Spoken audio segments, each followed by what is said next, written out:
Assalamualaikum warahmatullahi wabarakatuh. Perkenalkan, nama saya Billy Kurniawan. Saya berasal dari Universitas Negeri Kepulauan Riau, tepatnya di Kota Batam. Dalam video kali ini saya akan membahas tentang dasar-dasar hukum Islam, dasar perceraian, gugatan perceraian, dan dasar hukum perceraian Islam. Sumber hukum yang pertama yang pasti hukum tertinggi pada hukum tertinggi yaitu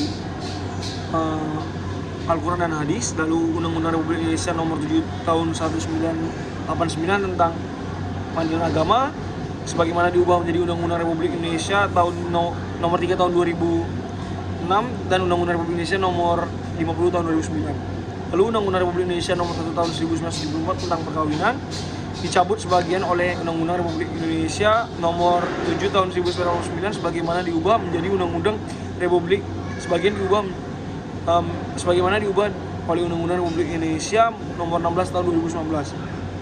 Lalu ada Peraturan Pemerintah Republik Indonesia nomor 9 tahun 1975 tentang pelaksanaan Undang-Undang nomor 1 tahun 1974 tentang perkawinan.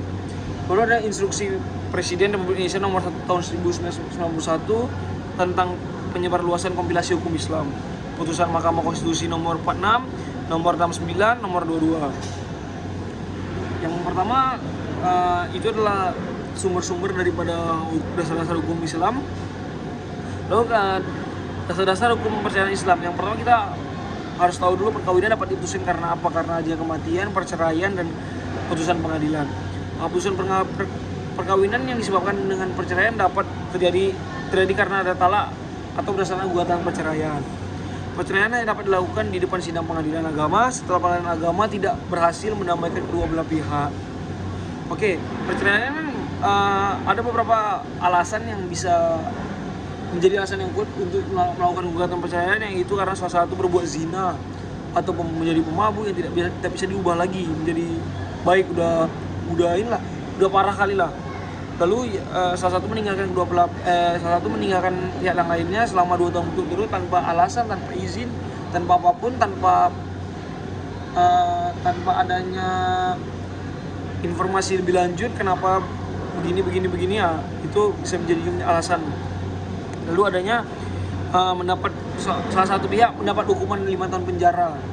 Ya, karena itunya tidak bisa menafkahi selama 5 tahun, itu bisa menjadi alasan salah satu gugatan perceraian. Oke, lalu selanjutnya terjadinya KDRT dalam kekerasan yang bisa membahayakan salah satu pihak. Lalu adanya suami istri terus-menerus terjadi perselisihan, perkelahian, dan tidak dapat rukun kembali, itu bisa menjadi alasan juga. Suami melanggar taklik talak. Lalu adanya peralihan agama atau murtad yang menyebabkan kerukunan rumah tangga bisa menjadi hancur karena disebabkan oleh perbedaan atau perselisihan pendapat atau perselisihan keyakinan. Talak itu sendiri adalah ikrar suami di hadapan sidang pengadilan agama yang menjadi salah satu sebab putusnya perkawinan. Talak yang pertama adalah talak raj'i, yaitu talak pertama di mana suami berhak rujuk selama istri dalam masa iddah. Masa iddah kurang lebih itu 90 hari atau masa menunggu.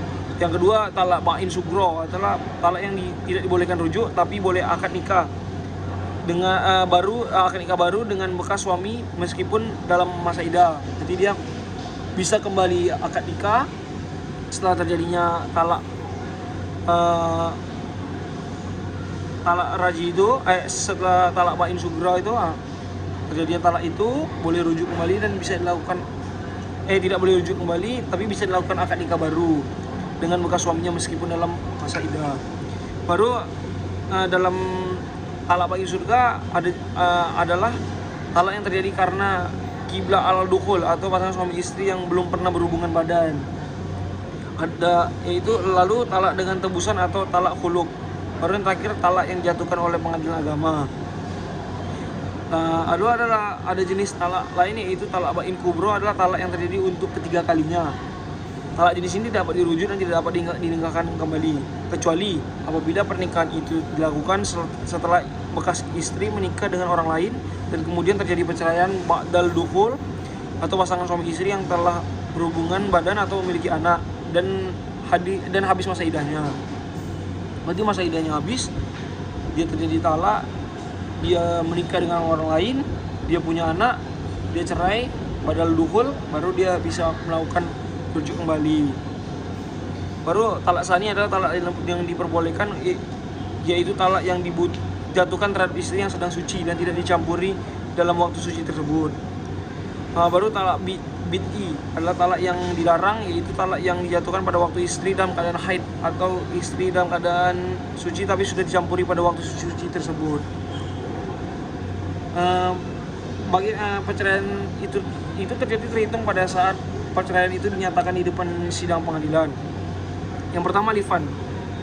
Yang pertama adalah li'an. Li'an adalah menyebabkan putusnya perkawinan antar suami istri untuk selama-lamanya. Li'an terjadi karena suami menuduh istri berbuat zina atau mengingkari anak dalam kandungan atau yang sudah lahir dari istrinya, sedangkan istri menolak tuduhan tersebut atau pengingkaran tersebut. Nah, jadi di dalam li'an ini, apabila seorang suami menuduh istri yang sedang hamil dalam kandungan anak itu bukan anaknya, dan istri membantah tuduhan itu dengan mengucapkan 4 kali sumpah, dan sumpah terakhir dengan adanya kata-kata laknat Allah, itu lalu dibalas dengan sumpah juga oleh istrinya untuk membantah tuduhan tersebut, dan di sumpah kelimanya juga disebutkan laknat Allah terkait tuduhan tersebut. Nah, itu baru terjadi namanya li'an. Apabila tidak adanya terjadi salah satu daripada kedua itu tidak terjadinya li'an. Lalu li'an itu hanya sah apabila dilakukan di hadapan sidang pengadilan agama. Lalu bagaimana sih tata cara melakukan perceraian talak?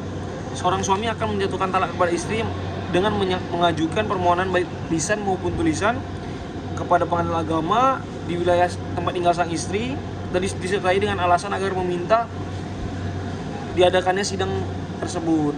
Nah, lalu pengadilan agama dapat mengabulkan atau menolak permohonan tersebut, dan terhadap keputusan tersebut dapat dimintai upaya hukum banding atau kasasi.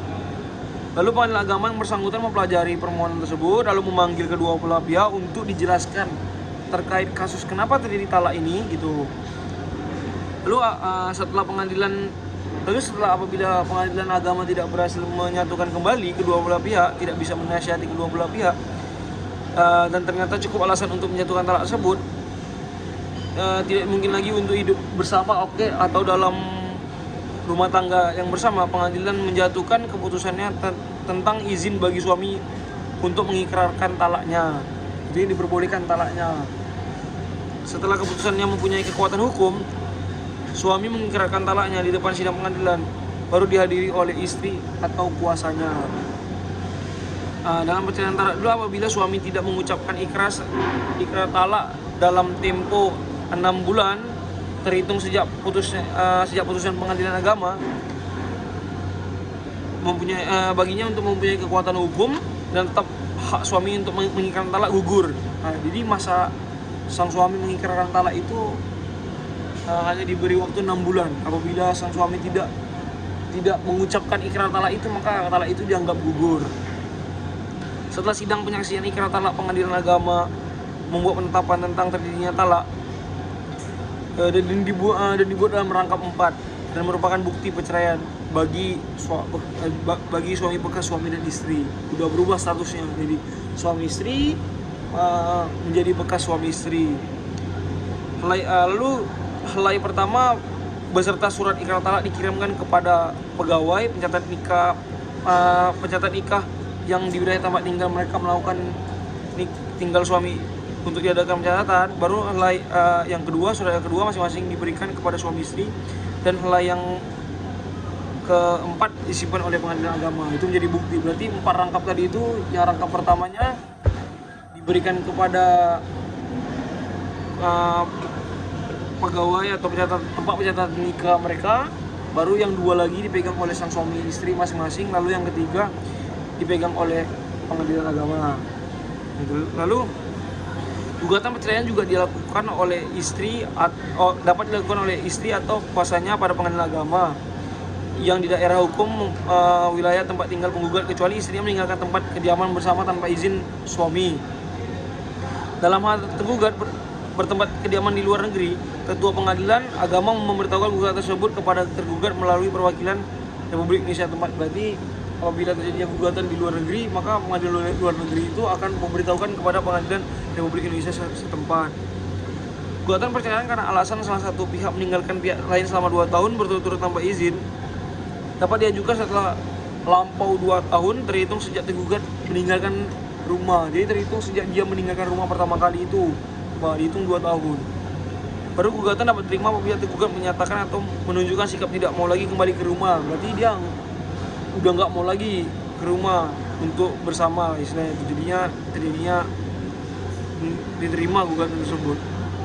Lalu gugatan perceraian karena alasan antara suami istri terus-menerus mendapat perselisihan dan pertengkaran itu juga dapat diterima apabila cukup jelas bagi Pengadilan Agama mengenai sebab-sebab perselisihan mereka. Lalu yang gugatan perceraian karena alasan suami istri jatuh hukum 5 tahun itu karena cukup menjadi barang bukti, penggugat cukup menyampaikan salinan putusan pengadilan yang memutuskan perkara. Berarti si penggugat minta bukti ke pengadilan yang terkait, pengadilan pidana, untuk minta surat perkara bahwa si tergugat itu telah masuk penjara atau itu sudah mempunyai kekuatan hukum yang tetap. Baru selama berlangsungnya gugatan perceraian atas permohonan penggugat atau tergugat berdasarkan pertimbangan bahaya yang mungkin ditimbulkan, Pengadilan Agama dapat mengizinkan suami istri untuk tidak tinggal di satu rumah karena ada potensi membahayakan di situ.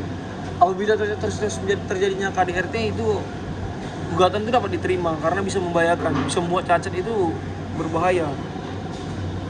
Baru yang itu selama berlangsungnya gugatan perceraian atas permohonan tergugat atau penggugat atau tergugat Pengadilan Agama dapat menentukan nafkah yang harus tanggung oleh suami. Itu yang pertama yang dapat ditentukan oleh Pengadilan Agama tuh terkait kelangsungan hidup si sang istri lah. Kalau misalkan suaminya gugat, nah itu harus ditanggung oleh suami, itu nafkahnya. Menentukan hal-hal yang perlu menjamin terpeliharanya barang-barang menjadi hak bersama suami istri atau barang-barang menjadi hak suami atau barang-barang menjadi hak istri. Lalu bagaimana terjadinya gugur suatu perceraian gugatan, yaitu karena adanya meninggal sebelum adanya putusan Pengadilan Agama mengenai gugatan perceraian itu. Jadi apabila salah satu pihak ada yang meninggal atau yang melakukan gugatan itu meninggal, itu bisa gugatan perceraian itu menjadi gugur. Mungkin itulah pembahasan terkait pemahaman saya sebagai paralegal terkait dengan bagaimana kita cara melakukan gugatan perceraian, li'an tadi, baru bagaimana hukum perceraian itu, serta bagaimana hukum dasar-dasar pada hukum Islam yang mengatur tentang perkawinan, tentang kerukunan hidup di Indonesia. Oke, terima kasih. Mungkin itu saja yang dapat saya sampaikan. Wabillahi taufiq wal hidayah. Wassalamualaikum warahmatullahi wabarakatuh.